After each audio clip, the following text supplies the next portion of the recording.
Hello, ladies and gentlemen. Gaburan Choirs here.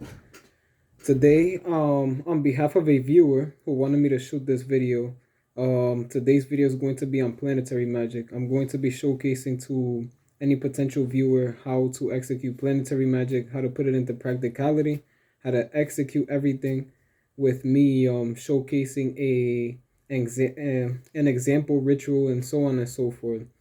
And I'm going to be going over the planetary magic in detail, its benefits, its drawbacks, and everything else in between. So for my viewer named Nicholas3491, this is for you. So yeah, you're welcome in advance. In any case, the fundamentals of planetary magic is relatively simple, honestly. Planetary magic is not really anything too drastic, anything that's too, special and whatnot in nature. Back when I first started planetary magic, I thought that it was like, something really, really extravagant, something that's really big and whatnot. You're dealing with planets and whatnot. You're invoking and dealing with planetary spirits and blah blah blah blah blah. In general, once you get to a specific point in the occult, you'll actually see that planetary magic is relatively like for beginners, honestly.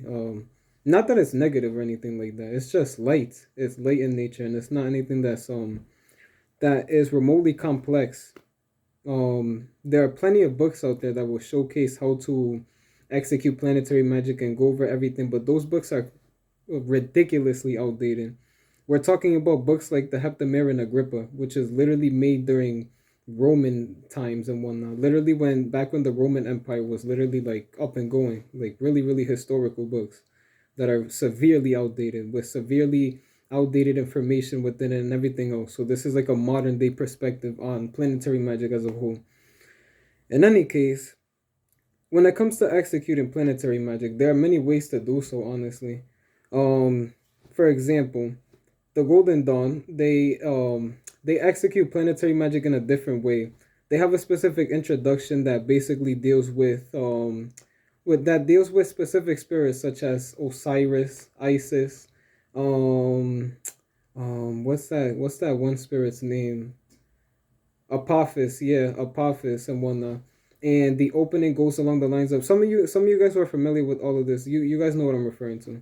The whole LVX thing where you're supposed to literally do like the shape and whatnot. You're supposed to go like this and like this, and the I forgot one of the lines because it's been so long. I used to do it that way back, fucking eons back.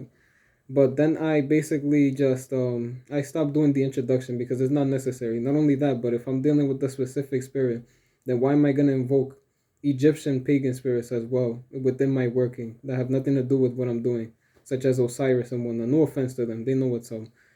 But yeah, one of the lines goes along the lines of the sign of Osiris slain and risen, and you're supposed to go like this and whatnot, basically making an X across your chest and whatnot. But yeah, that's one way to do it. You can do it that way. There are plenty of books that go into that, and you can execute it in that format if you would like. What I'm going to basically show you is how to do it in a practical and in a modern day sense, away from anything like that, where you're just strictly dealing with the planet and nothing else, literally just the planet. So it's relatively easy, honestly. It's very similar to executing the middle pillar ritual. Okay, you have the name of God that you're supposed to invoke. Then you have the name of the ruler of the sphere.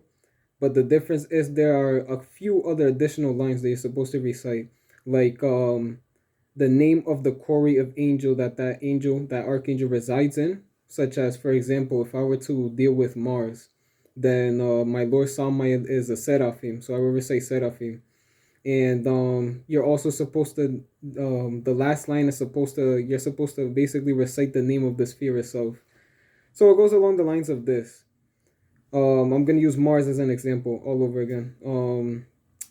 Elohim Gebor, Samael, Seraphim, Gebura, and then that's pretty much it. That's pretty much the whole ritual. Now you're supposed to recite this as if you're chanting a mantra, obviously. But that's pretty much all that you have to say. Those are the basic orientations of planetary magic as a whole. So in any case, without further ado, no beating around the bush, I'm going to execute the ritual now, just to show you guys how to execute it. And then you can pick this up on your free time. I'm going to also write an article on this subject, explaining a bit more things that I didn't add into this video, and go over everything in detail. Like I'm going to list every oration that you have to recite for every specific planet as well, and so on and so forth. So if you guys ever need to basically, oh, I wanna deal with Venus now, but I don't know how to deal with Venus, you can basically just open up my article, go to the Venus section of my planetary ritual article, and then you'll see what to say, how to go about it, and etc. etc. Before I begin as well, something that I also forgot to list is hexagrams. You're also supposed to draw hexagrams, or better said, you're supposed to trace them out in the air. For example, um, this is Mars's hexagram. It's literally just, or if it's something else like Venus, it's literally vice versa. It's just this. In all honesty, you really don't need to execute the hexagrams. In all honesty, you really don't need to do any of that. Okay, I've learned this based off of experience. Not only that, but it also basically makes you execute the ritual for a longer period of time, just tracing out the hexagrams when it's literally not necessary whatsoever. You really don't need it. As long as your intent is pure, as everything goes in the occult, your intent is supposed to be dead sighted on your target, which is invoking the energy of Tiferet. As long as your intent is okay, I'm going to absorb some solar energy from this ritual, and I'm going to ask Tiferet to send me a spirit after I'm done doing this. As long as everything is dead sighted on your goal in terms of executing this, the reason why you executed this planetary ritual on that moment, then that's all. You don't need to execute the hexagram. You don't need absolutely anything. You don't need no external source or external item, nothing like that. So in any case, yeah, my patrons are all around just watching me execute this. In any case, let's get right to it. I'm going to invoke the sun, since the day is my my Viceroy Raphael's day, Tiferet, the day of Tiferet, and yeah, show you guys how to do it. So before, I would draw the entire hexagram literally, and it goes along the lines of this, if I'm not mistaken, because it's been a huge long time since I've utilized, the hexagram tracing aspect of planetary magic. I don't even do planetary magic anymore. But yeah, I'm way beyond all of that. But in any case, this is it. You start off with Jupiter's sign, then it goes to Saturn. Um, if I'm not mistaken, yeah, it goes like this. Then Mars, then Venus, and then Mercury, and then the Moon. Yeah, none of that is necessary. You don't need to do absolutely any of that. Trust me. But if you would like to go ahead and utilize and implement tracing out the hexagrams just for better immersion, not only that, but if you really want to like seriously, if you feel like it helps you, if you feel like it helps you better connect to executing the ritual effectively and whatnot, if you feel like it's more effective for you, then you can go ahead and do so. I'll list a specific book in the article down below where you guys can literally just grab it and download it as a PDF file. And that book consists of the hexagrams and everything that you're supposed to trace in terms of dealing with planetary magic. In any case, I'm going to get going with this right now. All right, I'm gonna power up briefly, really fast.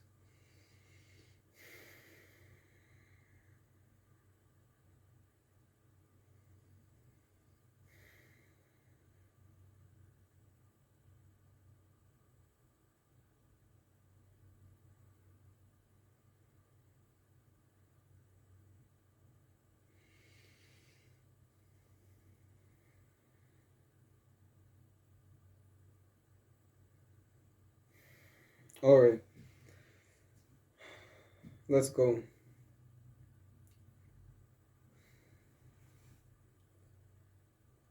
Yahweh Eloah Vadat Raphael Malakim Tifaret.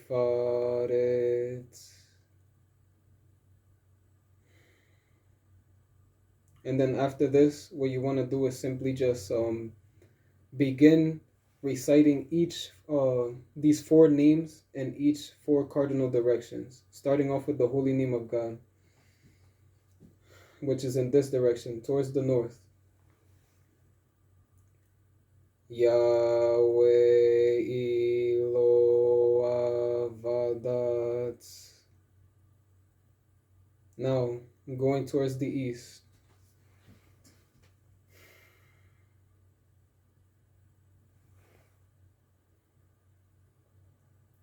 Raphael.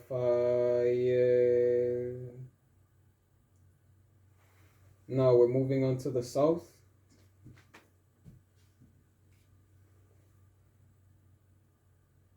Malakim. And now moving on to the west.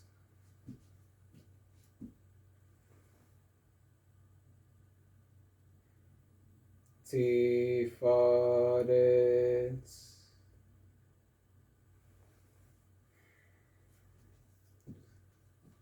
And now you recite everything all over again. Yahweh Eloah Vadat Raphael Malakim Tifaret. And that is pretty much everything.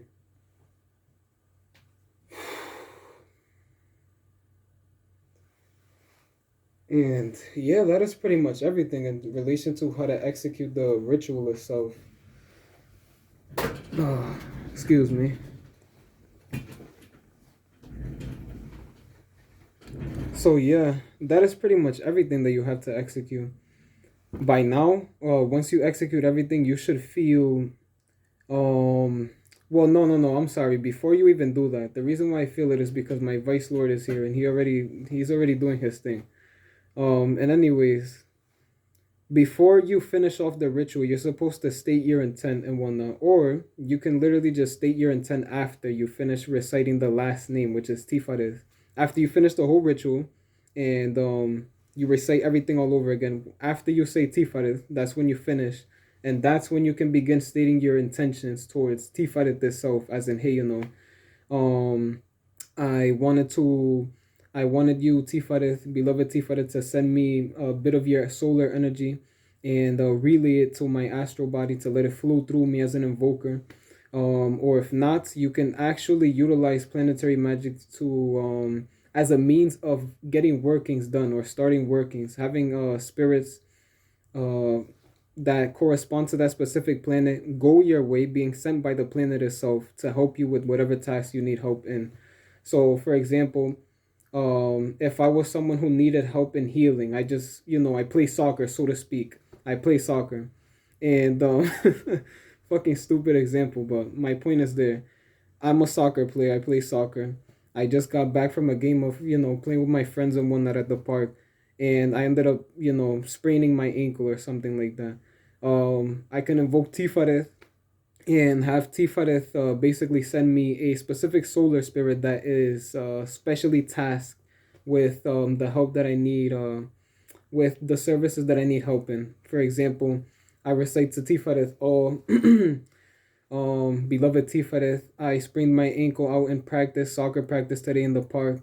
I would love it if you can send me a spirit that corresponds in healing to come and heal my ankle and basically get me back to a full peak proficiency in terms of my healthiness and whatnot, my physical healthiness. And yeah, literally Tifaret will send a spirit your way and that spirit will do its job. And that is pretty much all you can that's pretty much all that you have to do, really. It's pretty simple. It's self-explanatory. It's relatively simple. That's what I was referring to during the beginning of this video. That is not anything too extravagant, not anything complex. And not only that, but planetary magic is not that effective when it comes to, everything that I just described right now, literally like a couple of seconds ago. If you want a real true working done, and you want it done in as effective as possible, better said, then you can simply just dedicate an altar to a specific spirit that you know is skilled in what you need help in, and then provide offerings, and that is pretty much it. You get right to it with that spirit, based on what time that spirit says it. I'm sorry, based on the time that the spirit says to you, how fast it can get the working done. Then yeah, the spirit will take care of your matter, and he'll be on his way. Unless you want to make that spirit your patron, or whatnot, or one of your patrons. And but yeah, this is an alternative. If you're just someone who you're like you're a minor occultist, you simply just practice here and there and whatnot because you don't have too much time, but you're an occult enthusiast, you want to get stuff done, astrally speaking, then yeah, planetary magic is for you. If you need to invoke some kind of energy that will help you maneuver through life more properly, if you need a bit more energy, you need more willpower, you need more strength, mentally, physically, astrally, then Mars is for you. You can invoke Aries, you can invoke Scorpio, but primarily Aries, because fire-based energy deals with willpower and strength and whatnot, and mental fortitude and etc. If you would like to become more clairvoyant, you can deal with the moon or Neptune or Jupiter, specifically the Piscean aspect of Jupiter, and have a spirit be sent your way to basically enhance your astral senses, or literally just invoke water-based energy from that planet itself, like lunar energy, have it flow through you up and down, flow through your kundalini and etc. Everything like that. So that is pretty much everything. I have nothing else really to phrase and whatnot or add on to the subject. That is pretty much all. It's relatively very very simple. Let me see if there's anything that I need to add into this. No, no, everything has been stated and whatnot. So I'll leave this how it is right now. I hope you guys enjoy, and I hope you guys can benefit from everything, all the information that is within this video. Implement it into your life, put everything into practicality, and that is pretty much everything on planetary magic. And yeah, this is for you, Nicholas. So I hope you guys enjoy, especially you, Nicholas. Take it easy, and that is all. Bye bye.